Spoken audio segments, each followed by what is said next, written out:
For people who take on speaking engagements, you need to first know what is the context of the event that you're going to, and make sure that what you're speaking of is relevant to that event, relevant to your audience.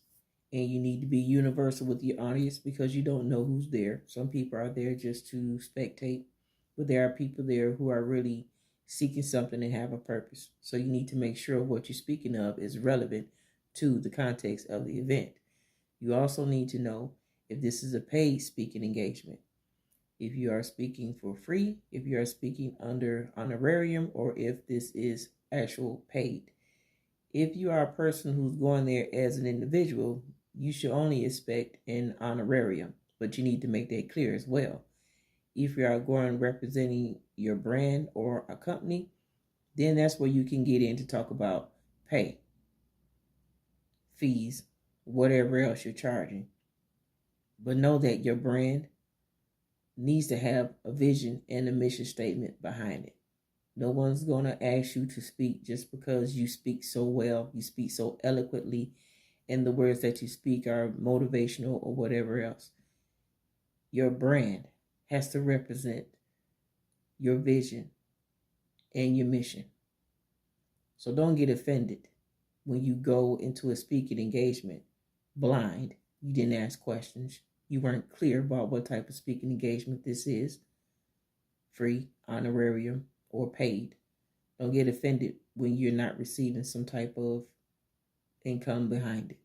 You need to be clear on what it is, and also be clear of how you're going in and speaking, your relevancy to the event, your addressing to the audience, your presentation, and how you're speaking. You should always be professional.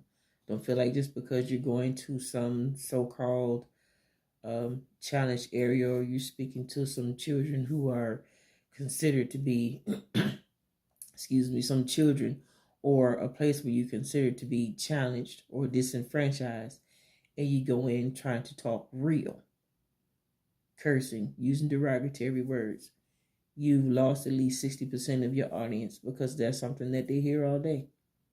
And the majority of what they heard was your derogatory words and your profane words. Wherever you go, wherever you speak, you're speaking professional.